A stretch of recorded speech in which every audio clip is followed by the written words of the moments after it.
Nazareno, sinasamba ka namin, pinipintuho ka namin, aral mo ang aming buhay at kaligtasan. Nuestro Padre Jesus Nazareno, iligtas mo kami sa kamatayan, ang krus mong pinamatayan ay sagisag ng aming kaligtasan. Nuestro Padre Jesus Nazareno, dinarangal ka namin.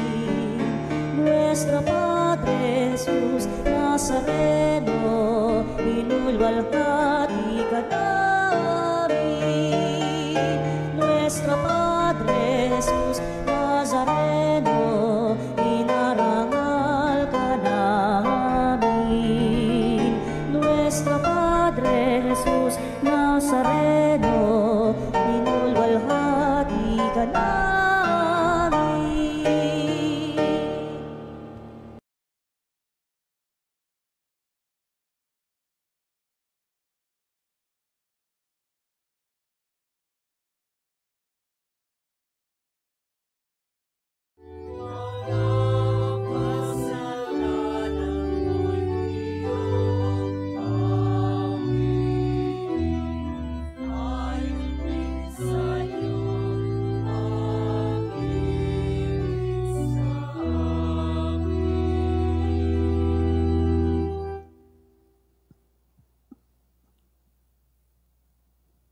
Sa ngalan ng Ama at ng Anak at ng Espiritu Santo. Amen. Ang pagpapala ng ating Panginoong Hesu Kristo, ang pag-ibig ng Diyos Ama, at ang makikipagkaisa ng Espiritu Santo, naway sumainyong lahat. At sumaiyo rin.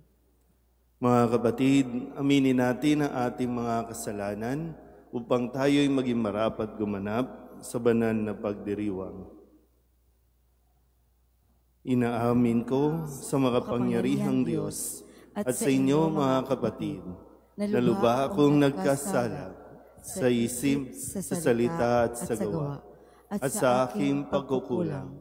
Kaya isinasamo ko sa mahal na Birheng Maria, sa lahat ng mga anghel at mga banal, at sa inyo mga kapatid, na ako'y panalangin sa Panginoong ating Diyos.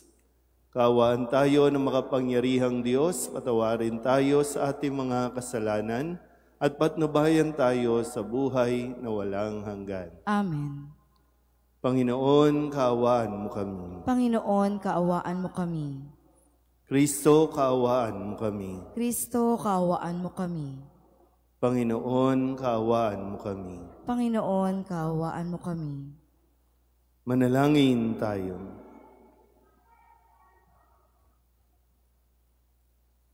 Ama naming makapangyarihan, dumudulog kami sa iyong pagmamahal upang kaming nagsisipagbagong buhay at gumagawa ng kabutihan ay mamalaging wagas sa pagsunod sa iyong mga utos, at ang pagkabuhay ng aming manunubos ay maipagdiwang naming mataos sa pamamagitan niya kasama ng Espiritu Santo magpasawalang hanggan. Amen.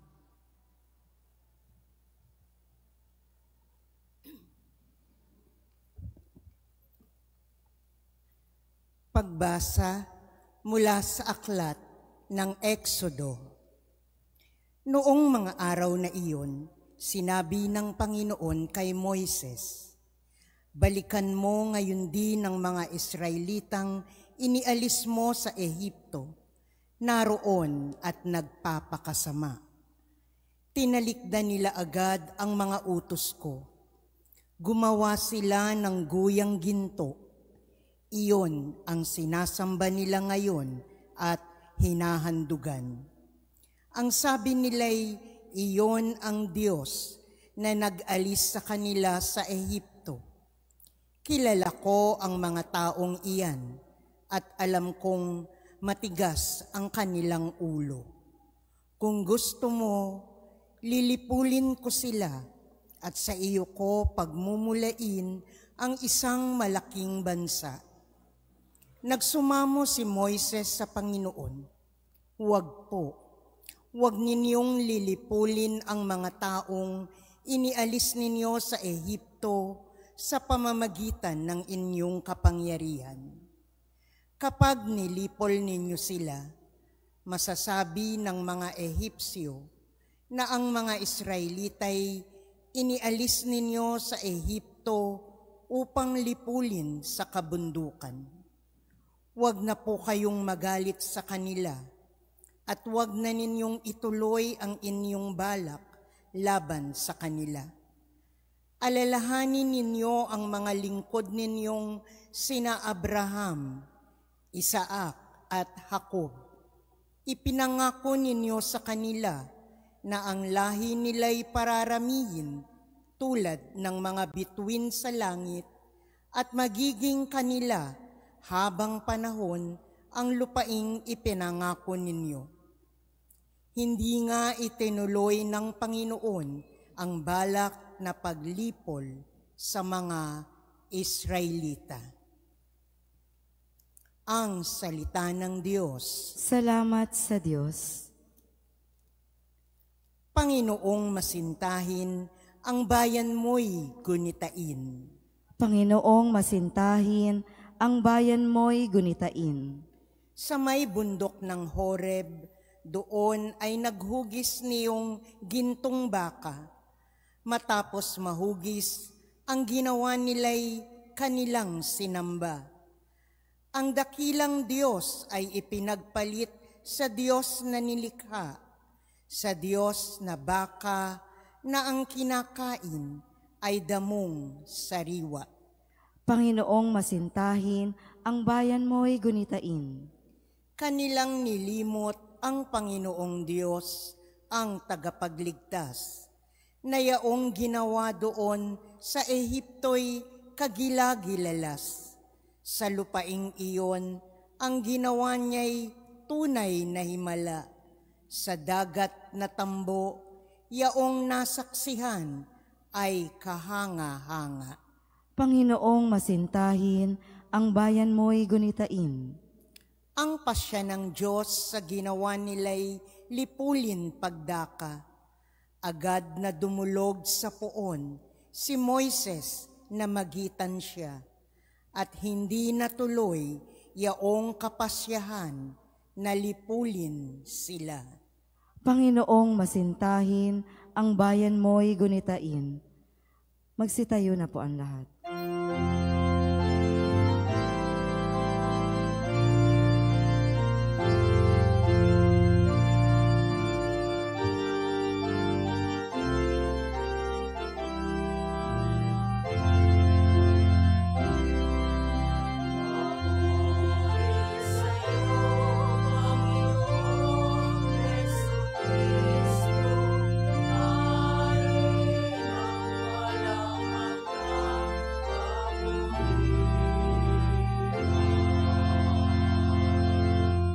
Pag-ibig sa sanlibutan ng Diyos ay gayon na lamang kanyang anak ibinigay upang mabuhay kailanman ang nananalig na tunay.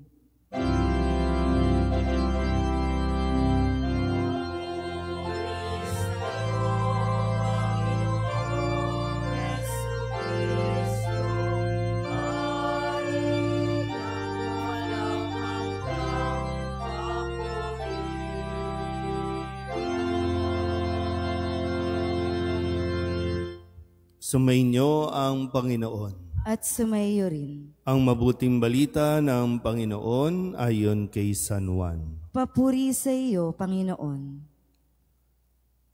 Noong panahong iyon, sinabi ni Jesus sa mga Hudyo, "Kung ako lamang ang nagpapatotoo tungkol sa aking sarili, huwag ninyong tanggapin. Ngunit may ibang nagpapatotoo tungkol sa akin at totoo ang kanyang sinasabi. Nagpasugo kayo kay Juan at nagpatotoo siya tungkol sa katotohanan. Hindi sa kailangan ko ang patotoo ng tao. Sinasabi ko lamang ito para maligtas kayo. Si Juan ay parang maningas na ilaw na nagliliwanag noon, at kayo'y sandaling nasiyahan sa kanyang liwanag. Ngunit may patotoo tungkol sa akin na higit sa patotoo ni Juan. Ang mga gawang ipinagagawa sa akin ng Ama at siya ko namang ginaganap, iyan ang nagpapatotoo na ako'y sinugo niya. At ang Amang nagsugo sa akin ay nagpapatotoo rin tungkol sa akin. Kailanmay, hindi ninyo narinig ang kanyang tinig at nakita ang kanyang anyo.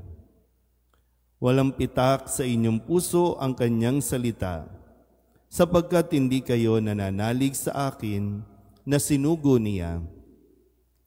Sinasaliksik ninyo ang mga kasulatan sa paniwalang doon ninyo matatagpuan ang buhay na walang hanggan. Ang mga ito ang nagpapatotoo tungkol sa akin, ngunit ayaw naman ninyong lumapit sa akin upang kayo'y magkaroon ng buhay. Hindi ako naghahangad ng parangal ng mga tao, ngunit kilala ko kayo. Alam kong wala kayong pag-ibig sa Diyos. Naparito ako sa ngalan ng aking Ama at ayaw ninyo akong tanggapin. Kung may ibang pumarito sa kanyang sariling pangalan, siya'y inyong tatanggapin. Ang hinahangad ninyo'y ang parangal ng isa't isa at hindi ang parangal na nanggagaling sa iisang Diyos. Paano kayong makapaniniwala? Huwag ninyong isiping ako ang magsasakdal sa Ama laban sa inyo. Si Moises na inaasahan ninyo ang siyang maghaharap ng sakdal laban sa inyo. Kung talagang pinaniniwalaan ninyo si Moises, ako'y paniniwalaan din sana ninyo, sapagkat sumulat siya tungkol sa akin. Ngunit kung hindi ninyo pinaniniwalaan ang mga sulat niya, paano ninyong paniniwalaan ang mga sinasabi ko? Ang mabuting balita ng Panginoon. Pinupuri ka namin, Panginoong Hesukristo. Isang magandang umaga po sa inyong lahat. Ngayon po ay Huwebes sa ika-4 na linggo ng ating 40 araw na paghahanda. At sa ating Ebanghelyo, muli nating narinig ang pagpapakilala ni Jesus. At dito ay kanyang muling ipinapaliwanag na kung gaano siya kadikit sa kanyang Ama at yung ugnayan ng Ama sa anak ay wala, kumbaga, napakalalim, napakatibay, para nang sa ganon ay si Jesus hindi niya maramdaman na siya ay mag-isa. Kaya maganda po sa karanasan ni Jesus, napakahalaga para sa atin yung magkaroon ng yung foundation ng ating pagkatao, yung pagkilala natin kung sino tayo. At ang bahagi niyan ay kung paano tayong kinikilala ng ating mga magulang.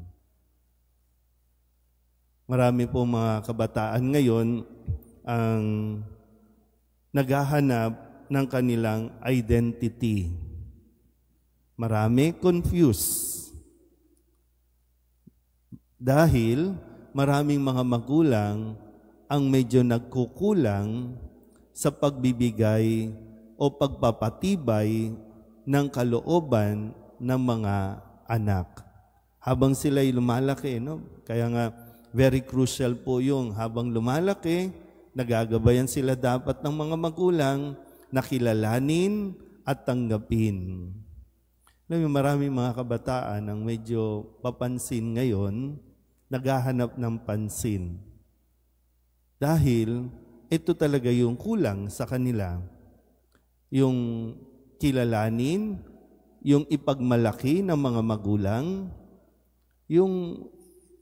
kasi ngayon Ang dating para sa mga kabataan, sila ay pressure.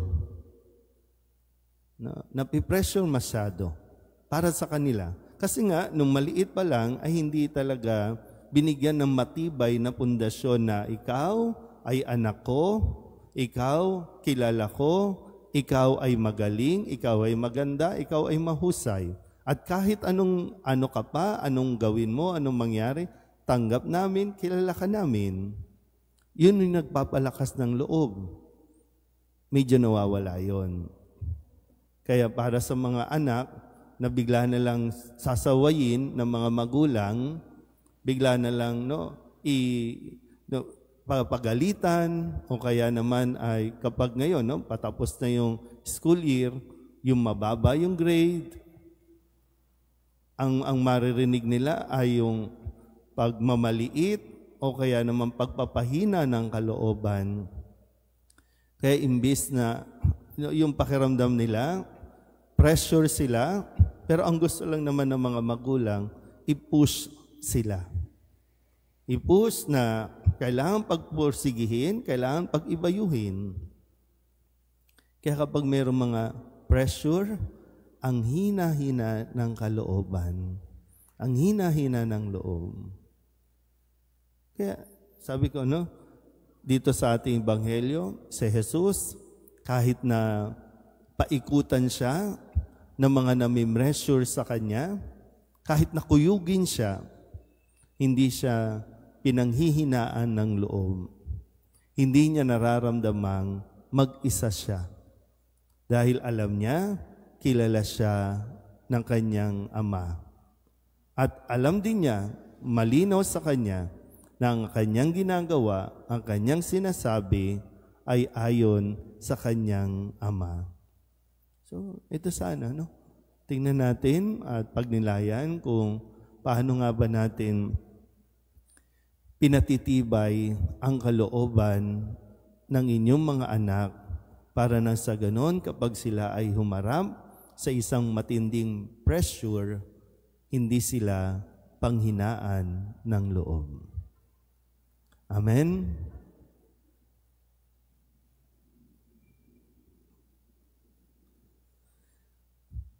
Madalas ay lumilis tayo sa daan ng Panginoon. Humingi tayo sa Kanya ng lakas upang makapamuhay tayo ng may pananampalataya. Ang ating pong itutugon, Ama, lunasan mo ang aming kawalan ng pananampalataya. Ama, lunasan mo ang aming kawalan ng pananampalataya. Ang mga Kristiyano sa lahat ng dako naway manalangin ng higit na mataimtim sa panahong ito ng Kwaresma. Manalangin tayo sa Panginoon. Ama, lunasan mo ang aming kawalan ng pananampalataya. Ang mga walang pananampalataya naway makinig sa salita ng Diyos upang sila ay mailigtas. Manalangin tayo sa Panginoon. Ama, lunasan mo ang aming kawalan ng pananampalataya. Ang mga kasalukuyang kaguluhan sa simbahan naway malutas sa paglago ng pananampalataya. Manalangin tayo sa Panginoon. Ama, lunasan mo ang aming kawalan ng pananampalataya. Ang mga mahihirap, may sakit, at may mga kapansanan, naway madama ang presensya ng Diyos sa kanilang buhay, sa pagtataguyod ng kanilang mga pamilya at kaibigan. Manalangin tayo sa Panginoon. Ama, lunasan mo ang aming kawalan ng pananampalataya. Ang mga yumao, naway makarating sa kanilang walang hanggang tahanan sa tulong ng ating mga panalangin. Manalangin tayo sa Panginoon. Ama, lunasan mo ang aming kawalan ng pananampalataya. Idulog din natin sa Panginoon ang ating mga personal na kahilingan at mga panalangin para sa ating mga pamilya. Kasama din ang mga kahilingan ng mga nanonood sa online. Lahat ng mga misang pasasalamat, espesyal na intensyon, agarang paggaling ng mga may sakit, at ang lahat ng mga kaluluwa na iniling na ipagdasal sa misang ito.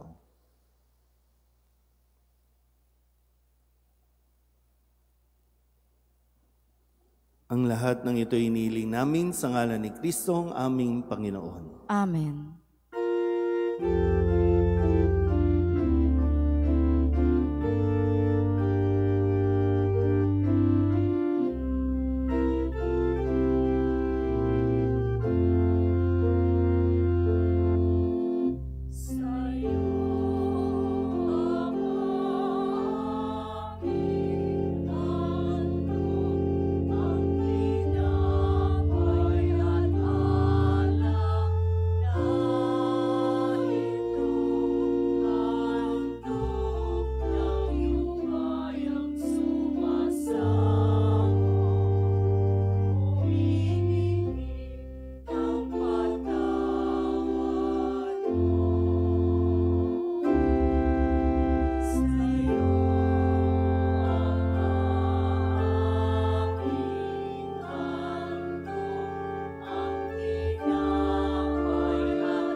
Magsitayo na po ang lahat. Manalangin kayo mga kabatid upang paghahain natin ay kalugdan ng Diyos Amang makapangyarihan. Tanggapin nawa ng Panginoon itong paghahain sa iyong mga kamay, sa kapurihan niya at karangalan sa ating kapakinabangan at sa buong sambayanan niyang banal. Ama naming lumikha, sa aming paghahain ng mga alay na ito, kami naway dalisayin sa aming kahinaan at patibayin nawa sa iyong kakayanan sa pamamagitan ni Jesucristo kasama ng Espiritu Santo magbasawalang hanggan. Amen. Sumainyo ang Panginoon. At sumaiyo rin. Itaas sa Diyos ang inyong puso at diwa. Itinaas na namin sa Panginoon. Pasalamatan natin ang Panginoong ating Diyos. Marapat na siya ay pasalamatan. Ama naming makapangyarihan, tunay nga marapat na ikaw ay aming pasalamatan sa pamamagitan ni Jesucristo na aming Panginoon. Sa aming kusang pagtitiis ng hirap, tinutulungan mo ang aming maitumpak ang kinamiyas ng pagsalungan sa pananagutang iyong iniatas. Sa aming pagtulad sa anak mong mahal na nagpakasakit para sa tanan, ang pagsisikap nami iyong kinalulugdan at ang pagpapakabuti nami iyong ikinararangal.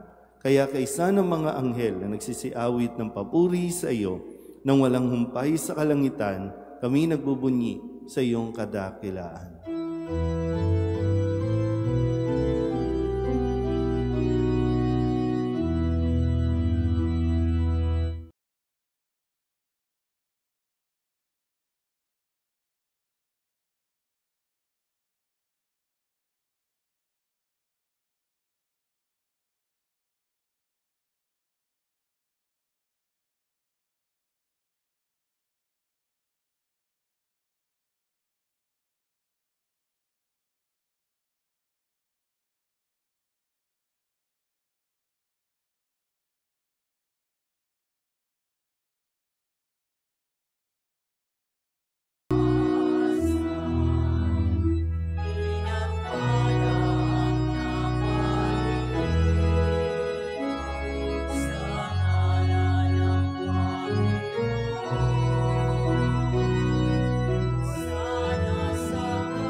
Ama naming banal, ikaw ang bukal ng tanang kabanalan. Kaya't sa pamamagitan ng iyong Espiritu, gawin mong banal ang kaloob na ito upang para sa aming maging katawan at dugo ng aming Panginoong Jesucristo. Bago niya pinagtiis ang kusang loob na maging handog, inawakan niya ang tinapay, pinasalamatan kaniya, pinaghati-hati niya iyon, iniabot sa kanyang mga alagad at sinabi, "Tanggapin ninyong lahat ito at kanin, ito ang aking katawan na ihahandog para sa inyo."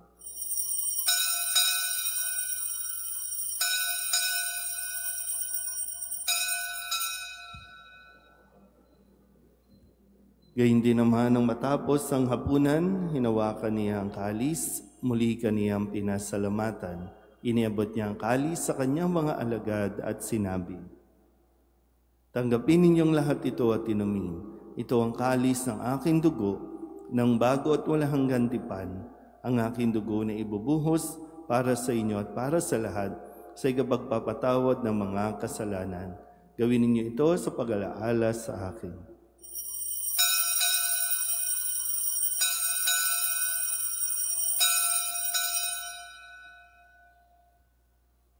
Ipagbunyi natin ang misteryo ng pananampalataya. Si Kristo'y namatay, si Kristo'y nabuhay, si Kristo'y babalik sa wakas ng panahon. Ama, ginagawa namin ngayon ang pag-alaala sa pagkamatay at muling pagkabuhay ng iyong anak.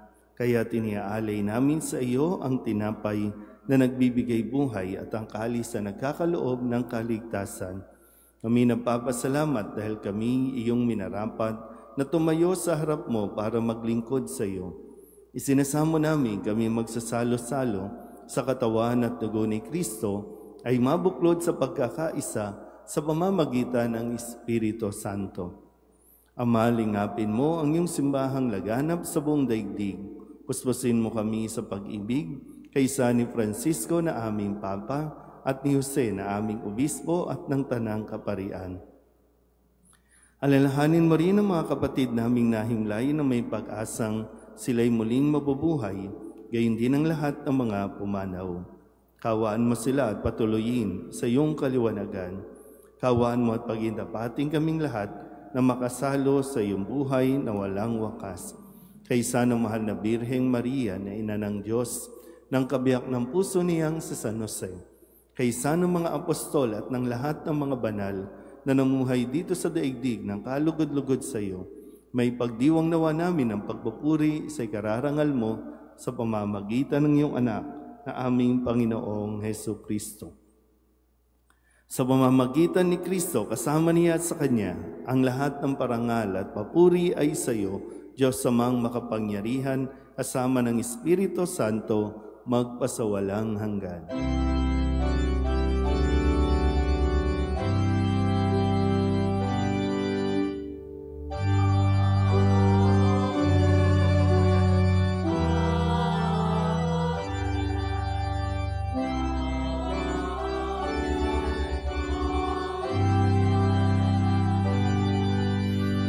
Sa tagubili ng mga nakagagaling na utos at turo ni Jesus sa Panginoon natin at Diyos, ipahayag natin ang lakas loob.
Hinihiling namin kami iadya sa lahat ng masama, pagkalooban ng kapayapaan araw-araw, iligtas sa kasalanan at ilayo sa lahat ng kapahamakan, samantalang aming pinananabikan ang dakilang araw ng pagpapahayag ng tagapagligtas naming si Jesucristo. Sapagkat iyo ang kaharian at ang kapangyarihan at ang kapurihan, magpakailanman. Amen. Panginoong Jesucristo, sinabi mo sa iyong mga apostol, kapayapaan ang iniiwan ko sa inyo, ang aking kapayapaan ang binibigay ko sa inyo. Tunghayan mo ang aming pananampalataya at huwag ang aming mga pagkakasala. Pagkalooban mo kami ng kapayapaan at pagkakaisa ayon sa iyong kalooban, kasama ng Espiritu Santo, magpasawalang hanggan. Amen. Ang kapayapaan ng Panginoon ay laging sumainyo. At sumaiyo rin. Magbigayan po tayo ng kapayapaan sa isa't isa. Kordero ng Diyos na nag-aalis ng mga kasalanan ng sanlibutan, maawa ka sa amin. Kordero ng Diyos na nag-aalis ng mga kasalanan ng sanlibutan, maawa ka sa amin. Kordero ng Diyos na nag-aalis ng mga kasalanan ng sanlibutan, ipagkaloob mo sa amin ang kapayapaan. Ito ang kordero ng Diyos. Ito ang nag-aalis ng kasalanan ng sanlibutan. Mapalad ang mga inaanyayahan sa kanyang piging. Panginoon, hindi ako karapat-dapat na magpatuloy sa iyo, ngunit sa isang salita mo lamang ay gagaling na ako.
Panalangin sa karangalan ng Nuestro Padre Jesus Nazareno. O Jesus Nazareno, katamis-tamisan naming manunubos, sa harap mo ngayon naririto kami't nangangayupapa at nagsisisi ng taos-puso sa aming pagiging walang turing sa iyo at paglimot sa di mabilang na mga biyaya mo, lalong-lalo na yaong mahalagang biyaya ng pagtutubos. Dinaramdam namin at pinagsisisihang labis, Panginoon ko, ang pagkakasala namin sa iyo. Ikinalulungkot namin ang pagiging dahilan ng pagpapasan mo ng krus na iyan sa gitna ng mga hirap at kapaitan, hanggang sa inihandog mo ang iyong buhay sa bundok ng Kalbaryo, sa pagkaibig mo lamang na matubos kami at ang sangkatauhan mula sa sala. Pakabanalin mo, O Panginoon, ang aming pagnanais at ipagtanggap mo sa amin ang iyong biyaya. Maging tagapamagitan nawa ang iyong ina, ang kalinis-linisang Birheng Maria.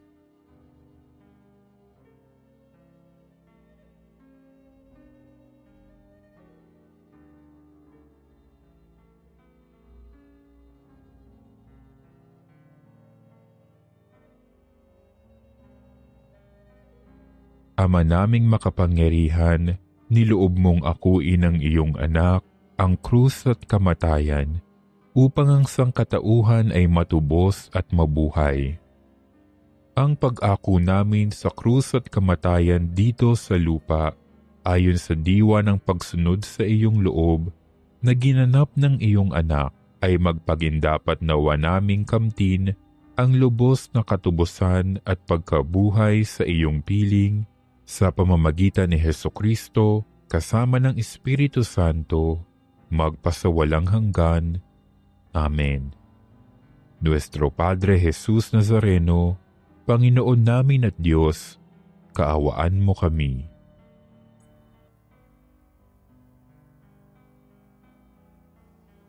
Manalangin tayo. Ama naming mapagmahal, ang tinanggap naming banal na pakikinabang ay siya nawang magpalaya sa amin sa kasalanan upang ang dinadala namin sa budhi ay gumaan at ang ganap na kagalingan ay aming makamtan sa pamamagitan ni Jesucristo kasama ng Espiritu Santo magpasawalang hanggan. Amen. Sumainyo ang Panginoon. At sumaiyo rin. At pagpalain kayo ng makapangyarihang Diyos, Ama at Anak at Espiritu Santo. Amen. Tapos ang banal na misa, humayo tayo sa kapayapaan ni Kristo. Salamat sa Diyos. Magandang umaga po.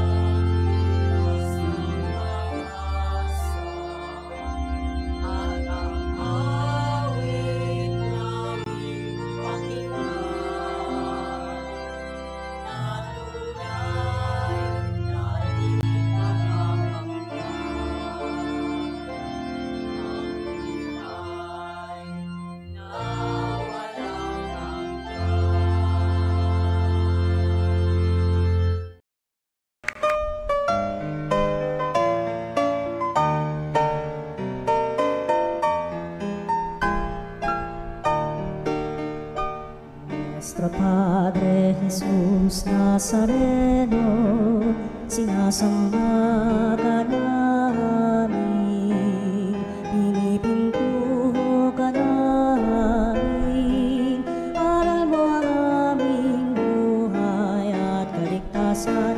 Nuestro Padre Jesus Nazareno, iligtas mo kami sa kamatayan, ang krus mong pinamatayan ay sagisag ng aming kaligtasan. Nuestro Padre Jesus Nazareno, dinarangal ka namin. Nuestro Padre Jesus Nazareno, inulwalhati ka namin. Nuestro Padre Jesus Nazareno,